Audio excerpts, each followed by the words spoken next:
Magandang araw sa inyong lahat, mga kaluluwang uhaw sa kaalaman. Narito muli ang inyong katuwang sa pagtuklas ng mga misteryo, mga sinaunang paniniwala, at ang mga lihim na bumubulong mula sa nakaraan. Ngayon, ating tatakpan ang isang araw na tila manipis ang tabing sa pagitan ng mundo ng mga buhay at ng mga yumao. Isang araw kung saan ang mga tinig mula sa kabilang buhay ay tila mas naririnig at ang presensya ng mga pumanaw ay mas nadarama. Mag-ingat sapagkat sa araw na ito, ang bawat galaw at salita ay may dalang bigat at ang paglabag sa mga sinaunang tuntunin ay maaaring magdulot ng di inaasahang kapahamakan.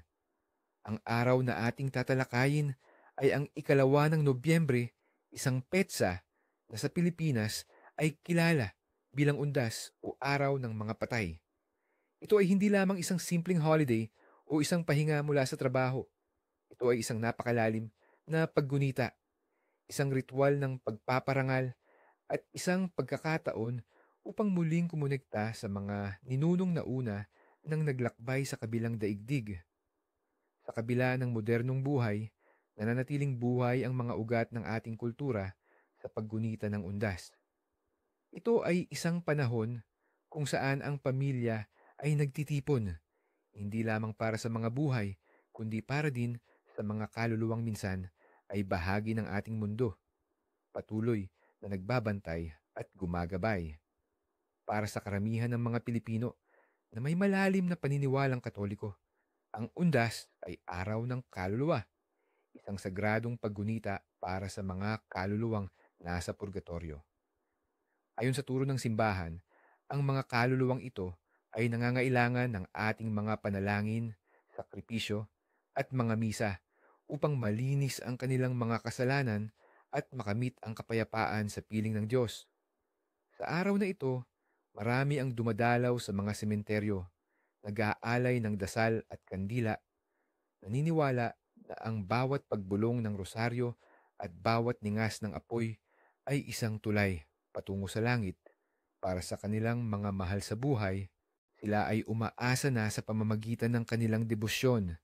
Ang kanilang mga mahal sa buhay ay maliligtas mula sa kaparusahan at makamit ang walang hanggang kapahingahan. Karaniwang humihingi sila ng mga biyaya tulad ng kalusugan para sa pamilya, masaganang ani para sa mga magsasaka, at magandang kapalaran sa pag-ibig o hanap buhay na pinaniniwalaang ipinagkakaloob ng mga banal na kaluluwa bilang pasasalamat sa kanilang mga panalangin. Ngunit, bago pa man dumating ang Kristyanismo sa ating kapuluan, mayroon na tayong sariling paraan ng paggunita at pagpaparangal sa mga yumao. Ang ating mga ninuno na may malalim na paggalang sa kalikasan at sa mundo ng espiritu ay naniniwala na ang mga kaluluwa ng mga pumanaw na tinatawag nilang anito o kaluluwa ay patuloy na naninirahan sa tabi natin. Sila ay maaaring gabay, tagapagtanggol, o kung minsan ay nagdadala ng kapahamakan kung hindi igagalang. Ang kanilang presensya ay malalim na bahagi ng pang-araw-araw na buhay at ang mga ritual ng pag-aalay at pag-aamutan ay ginagawa upang panatilihing payapa ang kanilang mga espiritu. Ang undas sa Pilipinas ay isang magandang pagtatagpo ng dalawang malalaking paniniwala, ang pananampalatayang Katoliko at ang sinaunang animismo, lumilikha ng isang kakaibang kultura ng paggunita na puno ng misteryo at malalim na paggalang. Ang kwento ng undas sa Pilipinas ay isang kwento ng pagbabago at pag-angkop, isang tapestry ng paniniwala na hinabi sa paglipas ng milenya. Bago pa man dumating ang mga Kastila at ang kanilang krus, ang ating mga ninuno ay mayroon ng malalim at masalimuot na pag-unawa sa kamatayan at sa kabilang buhay. Hindi ito isang takot na katapusan, kundi isang pagpapatuloy ng pag-iral, isang paglalakbay sa mundo ng mga espiritu.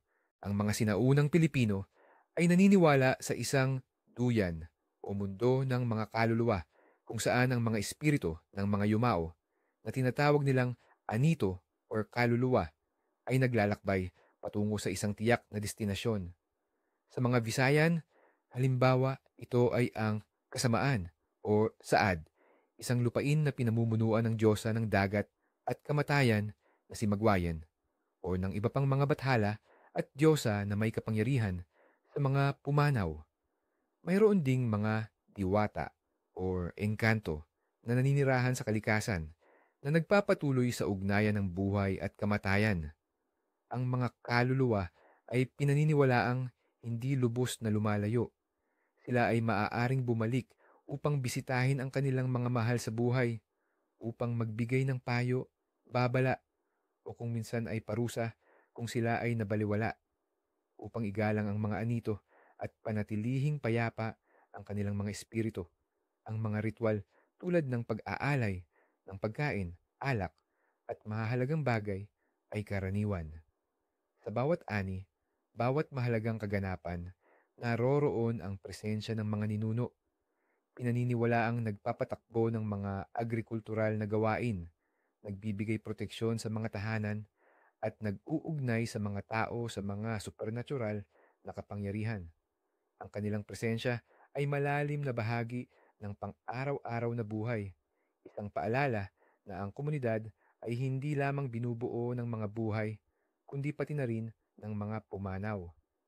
Nang dumating ang mga Kastila at ipinakilala ang Kristyanismo, ang mga konsepto ng langit, purgatorio at impyerno ay unti-unting sumama sa mga lokal na paniniwala.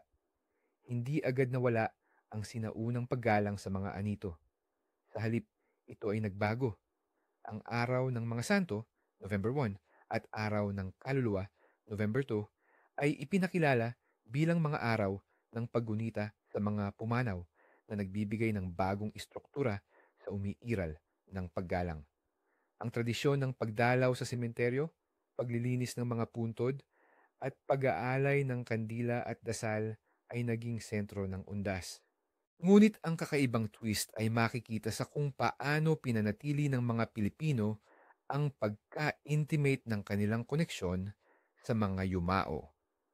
Sa Pilipinas, ang undas ay hindi lamang isang araw ng panalangin, kundi isang malaking pagtitipon ng pamilya sa sementeryo.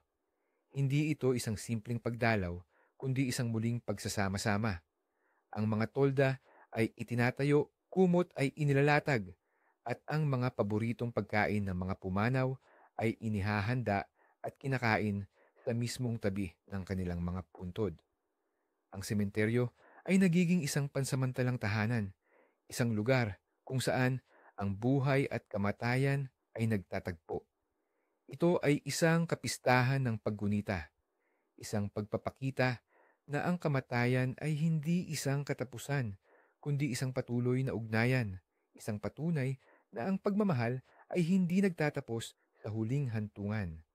Ang mga kwentuhan at tawanan ay lumilikha ng isang kakaibang halo ng kalungkutan at kagalakan, isang patunay ng resiliency ng espiritu ng Pilipino. May mga kwento rin ng mga kaluluwang ligaw, ang mga kaluluwang hindi nakahanap ng kapayapaan na lumilibot sa mundo ng mga buhay sa araw na ito. Sila ay maaaring mga kaluluwang namatay ng biglaan o mga namatay na may bitbit na galit o hinanakit. Sila ay pinaniniwalaang naghahanap ng paggunita, ng dasal o minsan ay katarungan. Sa gabi ng undas, sinasabing mas nararamdaman ang kanilang presensya at ang mga mahihinang kaluluwa ay mas madaling makipag-ugnayan sa mundo ng mga buhay. Ang mga kwentong ito ay nagbibigay ng karagdagang lalim sa pagiging misteryoso ng araw na ito na nagpapaalala sa atin na ang paggalang sa mga yumao ay hindi lamang isang tradisyon, kundi isang proteksyon laban sa di nakikitang mundo. Sinasabi rin na ang mga kaluluwang ito, kung hindi mapayapa, ay maaaring magpakita sa mga nabubuhay sa iba't ibang anyo, bilang malalim na anino, bilang malamig na dampi ng hangin, o bilang mga hindi maipaliwanag na tunog, isang babala na kailangan nilang bigyan ng atensyon at panalangin upang makamit ang kanilang kapayapaan. Mga palatandaan ng kapalaran.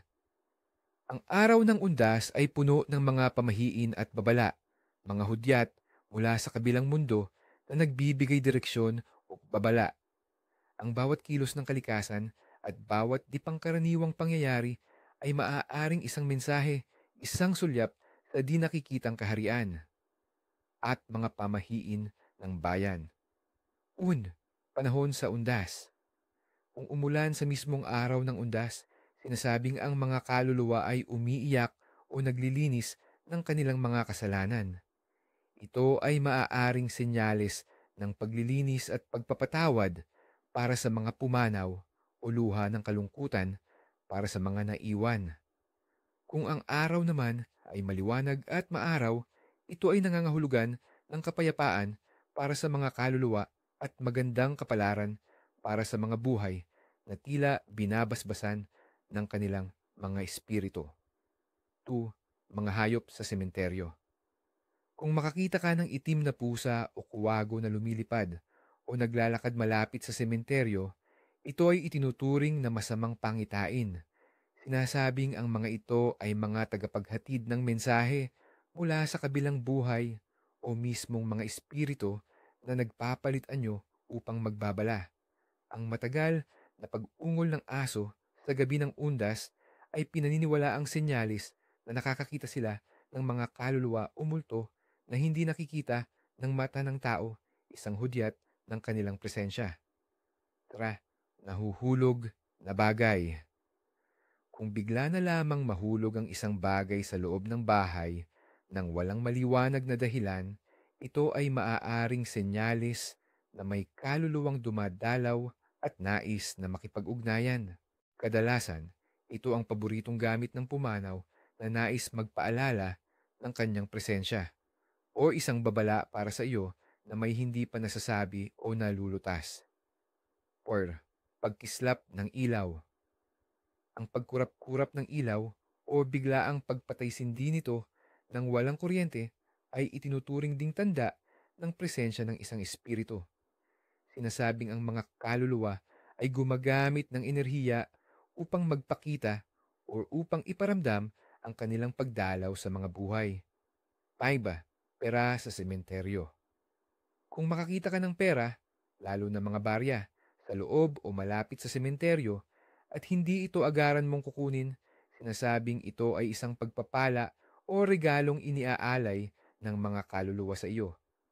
Ngunit, huwag mong agaran kukunin dahil ito ay maaaring magdulot ng masamang kapalaran kung hindi ibinibigay ng bukal sa kalooban.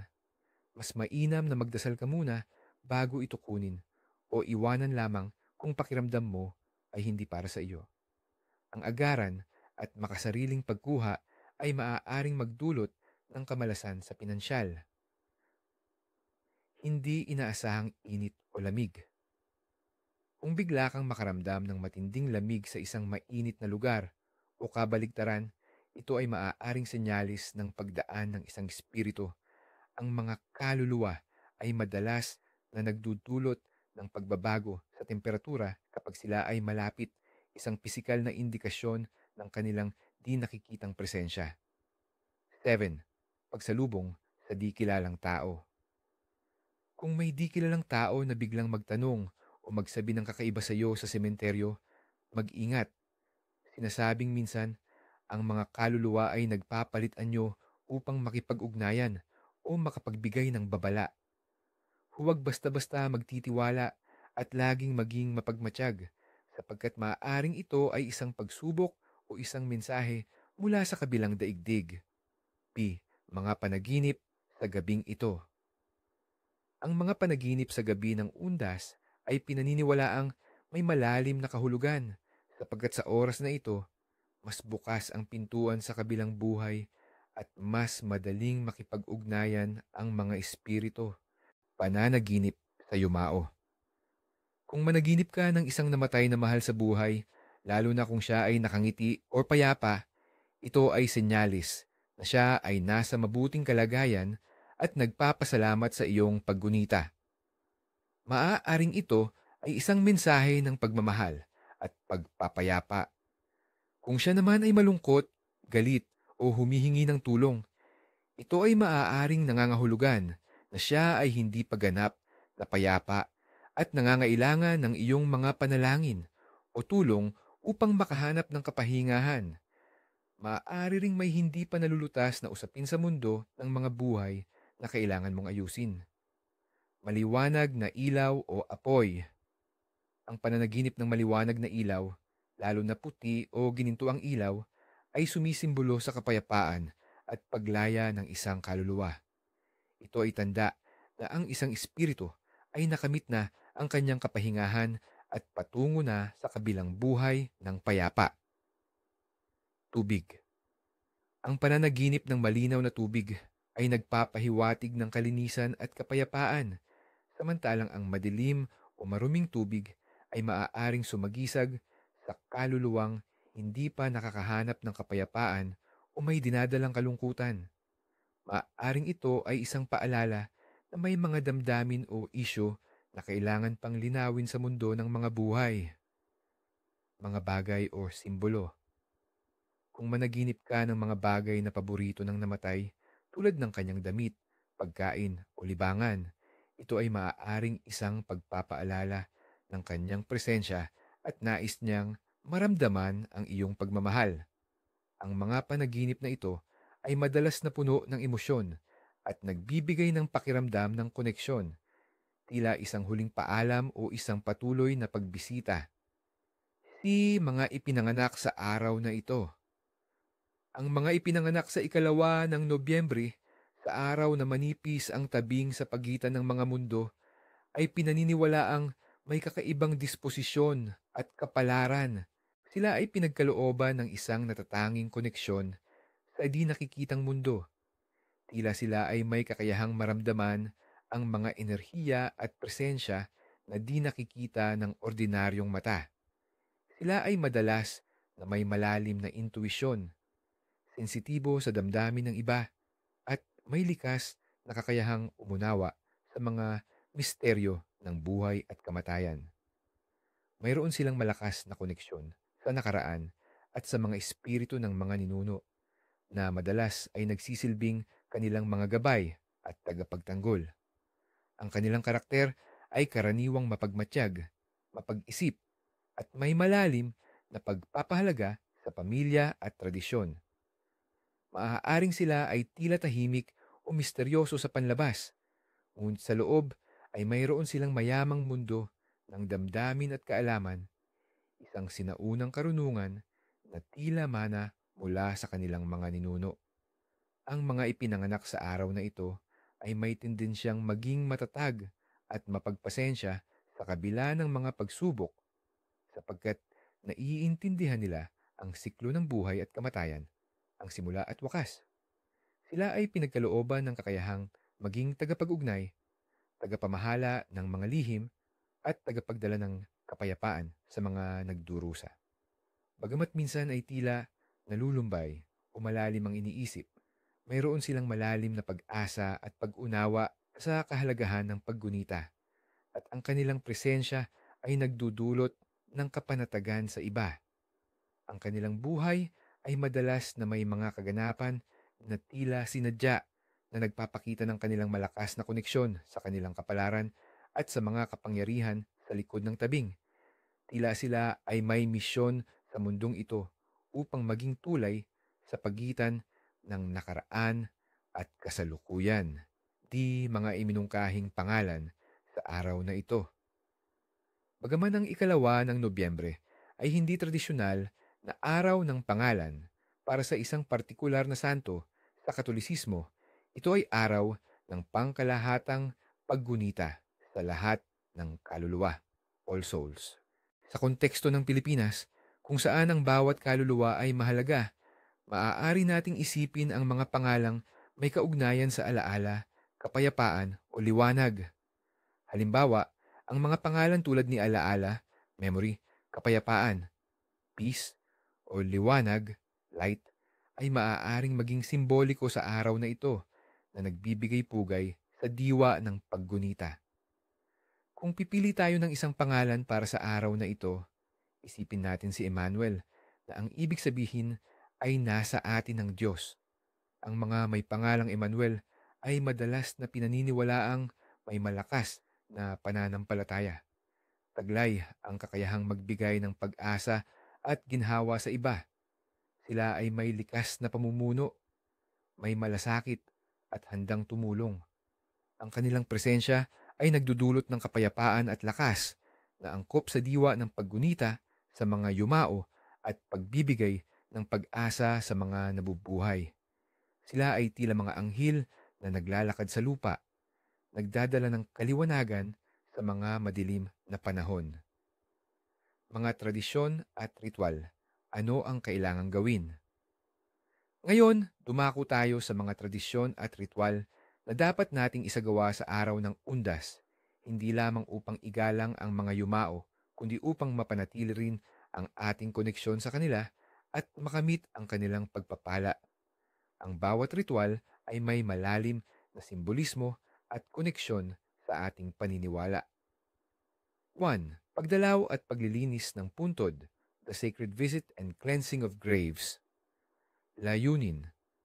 Ang pangunahing layunin ay igalang ang mga yumao, panatilihing malinis ang kanilang huling hantungan, at magpakita ng patuloy na pagmamahal at paggunita.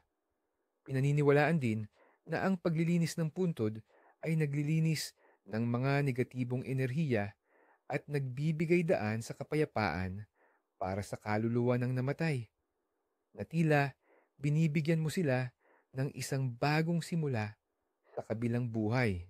Ano ang kakailanganin? Magsipilyo, walis, basahan, tubig, mga bulaklak tulad ng marigold, gladiola at rosas. Ang karaniwan, bawat isa ay may sariling kahulugan tulad ng pag-asa, pagmamahal o pagiging dalisay. Kandila, puti para sa kapayapaan, kulay para sa paggunita ng makulay na buhay. Pagkain at inumin na paborito ng namatay, kung balak maghanda, at panyo o pamunas ng luha. Kailan at paano gagawin? Karaniwang isinasagawa ito sa araw ng Undas, Oktubre 31 o Nobyembre 1 at 2, na kung saan ang mga sementeryo ay nagiging sentro ng pagtitipon. Magtungo sa sementeryo ng may dalang kagamitan.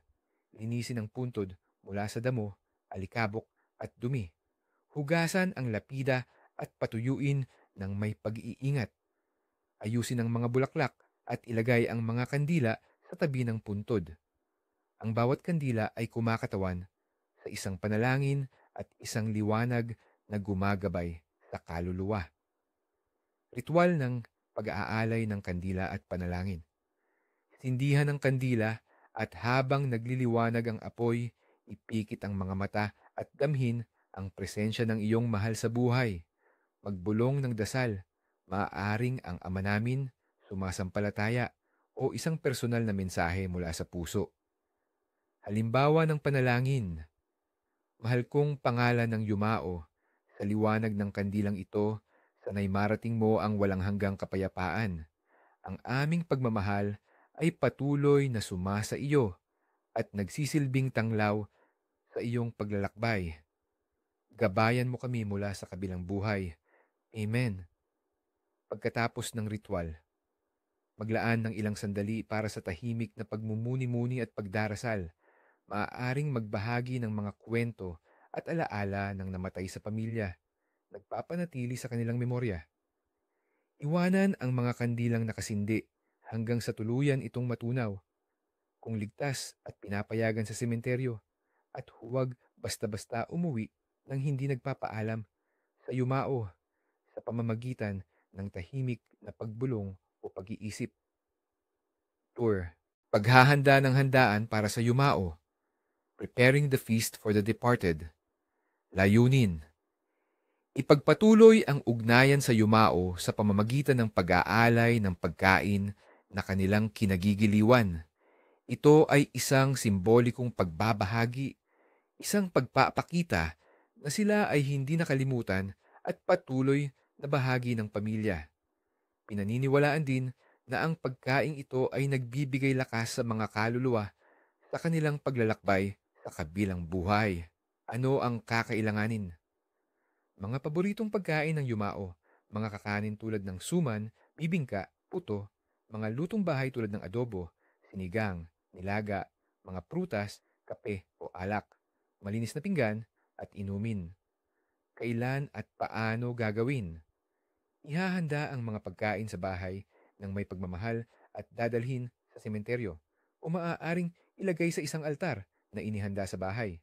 Ilagay sa maliliit na plato at ilatag sa tabi ng puntod o sa altar, tila inihahanda para sa isang bisita. Ritual ng pag-aalay.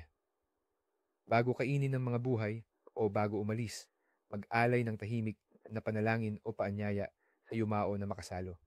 Hayaan itong manatili ng ilang minuto, tila nagbibigay oras sa espiritu upang makasalo. Halimbawa ng paanyaya. Sa lahat ng kaluluwang aming minahal, lalo na sa iyo, pangalan ng yumao, salamat sa inyong pagdalaw. Makasalo, nawa kayo sa aming handaan, tanda ng aming pagmamahal at paggunita. Naway magbigay ito ng lakas sa inyong paglalakbay. Pagkatapos ng ritual, ang mga pagkaing inialay ay karaniwang kinakain ng mga dumalaw bilang bahagi ng family gathering na sumisimbolo sa patuloy na koneksyon ng buhay at patay sa pamamagitan ng pagbabahagi. Ang iba ay iniiwan sa puntod para sa mga kaluluwang ligaw na walang pamilyang nag-aalala. Pagsasagawa ng novena at dasal sa bahay, novenas and prayers at home. Layunin, hindi lahat ay makakapunta sa sementeryo.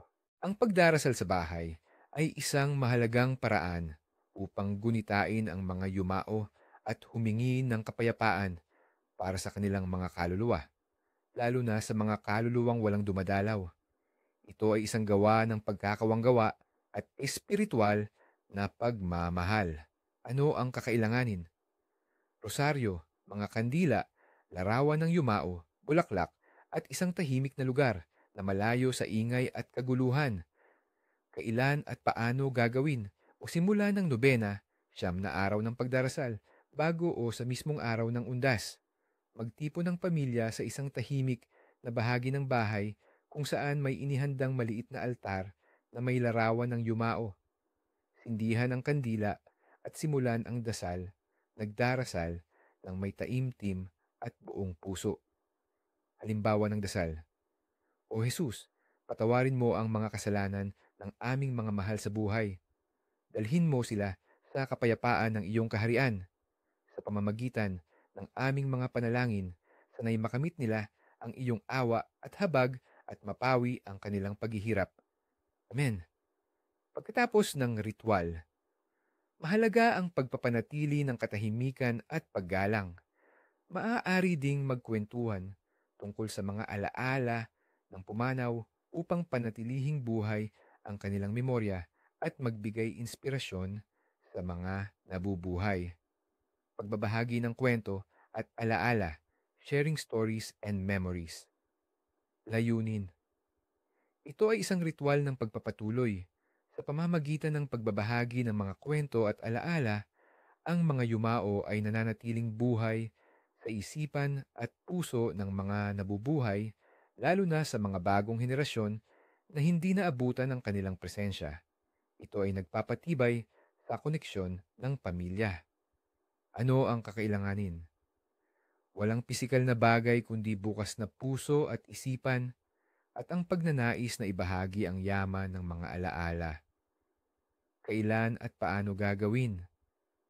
Sa sementeryo, sa kainan, o sa anumang pagtitipon ng pamilya sa araw ng undas, hikayatin ng bawat isa na magbahagi ng kanilang mga paboritong alaala ng yumao, mga aral na itinuro nila, o mga nakakatawang sandali na nagpapakita ng kanilang pagkatao.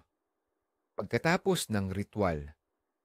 Ang ritual na ito ay nagpapatibay sa ugnayan ng pamilya at nagbibigay sa mga bata ng pagkakataong makilala ang kanilang mga ninuno na hindi nila personal na nakilala. Ito ay nagpapakita na ang pagmamahal ay lumalampas sa kamatayan at ang mga kaluluwa ay patuloy na nagbibigay inspirasyon sa kanilang mga mahal sa buhay. Mga kulinaryang tradisyon. Ang undas ay hindi kumpleto kung walang masarap na pagkain. Ito ay hindi lamang isang pag-aalay, kundi isang pagdiriwang ng pamilya, isang pagkakataon upang pagsaluhan ang mga biyaya sa piling ng mga mahal sa buhay, buhay man o pumanaw. Kakanin. Ang mga malalagkit na kakanin tulad ng suman, bibingka at puto ay madalas na inihahanda. Ang pagiging malagkit nito ay sumisimbolo sa pagkakaisa at pagdikit-dikit ng pamilya, pati na rin ang pagpapanatili ng ugnayan sa mga yumao. Paboritong pagkain ng yumao. Mahigpit na tradisyon ang paghanda ng mga paboritong pagkain ng pumanaw na iniaalay muna sa kanya bago kainin ng pamilya. Ito ay isang gawa ng pagmamahal at paggunita. Tila ipinagpapatuloy mo ang kanilang mga pagnanais sa pagkain, pandesal at kape. Sa mga sementeryo, karaniwan ang pagtitipon at pagsasalo-salo ng pan, desal at kape habang binabantayan ng puntod. Ito ay simpleng pagkain na nagpapakita ng pagkakaisa sa pagluluksa at paggunita at nagbibigay ng init sa malamig na gabi. Mga lutong bahay. Mga klasikong putahe tulad ng adobo, sinigang, at kalderita ay inihahanda upang ibahagi sa buong pamilya na nagtitipon para sa okasyon na lumilikha ng isang kapaligiran ng kasayahan at alaala. Ang bawat pagkain ay may kwento, isang alaala at isang koneksyon sa mga yumao na ginagawang mas makabuluhan ang bawat kagat at bawat sandali ng pagsasalo. Mga mahigpit na bawal sa araw na ito. Ano ang hindi dapat gawin? Ngayon, dumako tayo sa mas mabigat na bahagi, ang mga mahigpit na bawal sa araw ng undas. Tandaan, ang paglabag sa mga ito ay hindi lamang kawalan ng respeto, kundi maaaring magdulot ng masamang kapalaran, kapahamakan, o pagkagambala sa kapayapaan ng mga kaluluwa at sa mismong buhay mo. Ang bawat bawal ay may malalim na ugat sa paniniwala at nagdadala ng babala. Asi mga bawal sa sementeryo at paggalang sa yumao. 1. Paglalaro o ingay sa sementeryo. Bawal. Mahigpit na ipinagbabawal ang paglalaro, pagtakbo, pagtawa ng malakas, at anumang uri ng ingay sa loob ng sementeryo. Ang paggamit ng malakas na radyo o pag-uusap ng may sigawan ay itinuturing na kawalang galang sa mga pumanaw. Mistikong dahilan at konsekwensya. Ang sementeryo ay isang sagradong lugar ng kapahingahan at pagluluksa para sa mga kaluluwa. Ang sobrang ingay at paglalaro ay nakakagambala sa kapayapaan ng mga kaluluwa at maaaring magdulot ng kanilang pagkabahala, galit, o pagkaligalig. Sinasabing ang mga kaluluwang ginambala ay maaaring magpabalik-balik sa mga gumawa ng ingay na nagdudulot ng bangungot, hindi maipaliwanag na sakit o sunod-sunod na malas. Maaari din silang sumama sa iyo, pauwi at gumawa ng gulo sa iyong tahanan, naghahanap ng atensyon o katarungan. 2. Pagtapak o paggamit ng ibang puntod. Bawal. Huwag kailanman tatapak o uupo sa puntod na hindi sa iyo, lalo na kung walang pahintulot mula sa mga kamag-anak ng namatay. Ang paggamit ng ibang puntod bilang upuan o tapakan upang linisin ang sariling puntod ay itinuturing na napakalaking kawalang galang at paglapastangan. Mistikong dahilan at konsekwensya. Bawat puntod ay ang huling hantungan ng isang kaluluwa, ang kanilang personal na sagradong espasyo. Ang pagtapak dito ay tulad ng pagtapak sa bangkay mismo o sa kanilang dignidad. Ang kaluluwa ng namatay ay maaaring magalit at maningil na magdudulot ng pananakit ng katawan, mga sugat na hindi gumagaling o hindi maipaliwanag na karamdaman. Maaari ka rin nilang guluhin sa iyong pagtulog sa pamamagitan ng bangungot o multo. Through pag-uwi ng bagay mula sa sementeryo. Bawal. Anumang bagay na galing sa sementeryo, tulad ng bulaklak, kandila, bato, o kahit kaunting lupa, ay hindi dapat iuuwi sa bahay. Walang anumang souvenir na dapat dalhin. Mistikong dahilan at konsekwensya.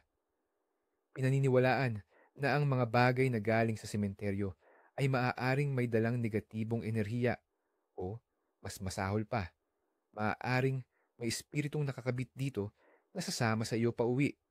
Ang pagdadala nito sa bahay ay maaaring magdulot ng sunod-sunod na kamalasan, pagtatalo sa pamilya, sakit o pagiging biktima ng pangungulit ng mga espiritu sa iyong tahanan. Maaari rin itong magdulot ng di ka nais-nais na presensya sa iyong pamilya. 4. Pagtalikod sa litrato o puntod ng yumao. Bawal. Kapag nakaharap sa litrato o puntod ng namatay, huwag biglang tatalikod ng walang paalam o kahit man lang isang tahimik na tango ng paggalang. Mistikong dahilan at konsekwensya. Ito ay senyales ng kawalang galang at pagwawalang bahala sa presensya ng kaluluwa. Ang kaluluwa ng namatay ay maaaring makaramdam ng pagkapahiya o pagpapabaya na magdudulot ng kanyang pagkabahala at maaaring magpakita sa iyo sa panaginip upang ikaw ay pagalitan o guluhin, naghahanap ng pagkilala. 5. Pagsusuot ng labis na makulay o masayaning damit. Bawal. Ang undas ay isang araw ng paggunita at pagluluksa. Ang pagsusuot ng mga damit na labis na makulay, mayayabang o tila pangkasiyahan ay itinuturing na hindi angkop sa solemnidad ng araw. Mistikong dahilan at konsekwensya. Ito ay nagpapakita ng kawalang respeto sa solemnidad ng araw at sa pagluluksa ng iba. Sinasabing ang mga espiritu ng mga pumanaw ay maaaring magalit sa iyo at magdulot ng kalungkutan o di inaasahang problema sa iyong personal na buhay bilang paalala sa kanilang paghihirap o dahil sa kawalan mo ng simpatiya. Mga bawal sa personal na gawain at bahay. 6. Pagpuputol ng kuko o buhok. Bawal. Sa mismong araw ng undas, iwasan ang pagpuputol ng kuko o paggupit ng buhok, pati na rin ang paglilinis ng tainga o ngipin ng labis. Mistikong dahilan at konsekwensya. Pinaniniwalaan na sa araw na ito, mas malapit ang mga espiritu sa mundo ng mga buhay. Ang mga bahagi ng katawan, tulad ng kuko at buhok, ay pinaniniwalaang nagtataglay ng personal na enerhiya. Ang pagtatapon nito ay maaaring magdulot na may espiritong sumama o kumapit sa iyo, o maging sanhi ng masamang kapalaran sa kalusugan o kagandahan. Tila hinahayaan mong may makapasok sa iyong pagkatao. 7. Paghuhugas ng damit o malaking paglilinis ng bahay. Bawal. Iwasan ang paglalaban ng maraming damit o ang malaking paglilinis ng bahay sa araw na ito. Mistikong dahilan at konsekwensya. Ang undas ay panahon ng pagluluksa at paggunita, hindi ng trabaho o labis na pagpapaganda. Ang sobrang paglilinis ay maaaring mga hulugan ng pagtataboy sa mga espiritu ng mga mahal sa buhay na dumadalaw upang gunitain ka. Maaari itong magdulot ng kalungkutan, pagkabahala, o pakiramdam ng pag-iisa dahil sa pagmamaneho palayo sa mga nagbibigay gabay na espiritu. 8. Pangungutang o pagpapautang ng pera. Bawal. Iwasan ang anumang transaksyon ng pera tulad ng pangungutang o pagpapautang. Mag-ingat sa mga usaping pinansyal sa araw na ito. Mistikong dahilan at konsekwensya. Pinaniniwalaan na ang paglipat ng pera sa araw na ito ay maaaring magdulot ng sunod-sunod na pagkalugi sa pinansyal. Ito ay tulad ng pagpapalabas ng iyong yaman o pagtanggap ng kalungkutan at kahirapan. Sinasabing ang espiritu ng pagkalugi ay maaaring dumikit sa iyo na magdulot ng habambuhay na problema sa pera. 9. Pag-iwan ng nakabukas na bintana o pintuan sa gabi. Bawal. Lalo na sa mga kabahayan na may altar para sa yumao, iwasan ang pag-iwan ng nakabukas na bintana o pintuan sa buong gabi. Mistikong dahilan at konsekwensya. Bagamat ang ilang espiritu ay inaasahan na dumalaw, ang pag-iwan ng bukas ay maaaring mag-imbita ng mga ligaw at masasamang espiritu na pumasok sa iyong tahanan. Maaari itong magdulot ng karamdaman, pagkagambala sa pagtulog, o kakaibang mga pangyayari sa bahay na nagdudulot ng takot at pagkabahala sa pamilya. 10. Pagkakalat ng chismis o pagtatalo. Bawal. Ang pagkakalat ng chismis, pagtatalo o paggawa ng anumang uri ng hindi pagkakaunawaan ay mahigpit na ipinagbabawal sa araw na ito. Mistikong dahilan at konsekwensya. Ang undas ay panahon ng pagkakaisa at paggalang. Ang negatibong enerhiya na dulot ng pagtatalo ay nakakagambala sa kapayapaan ng mga kaluluwa at maaaring magdulot ng sunod-sunod na pagtatalo sa pamilya.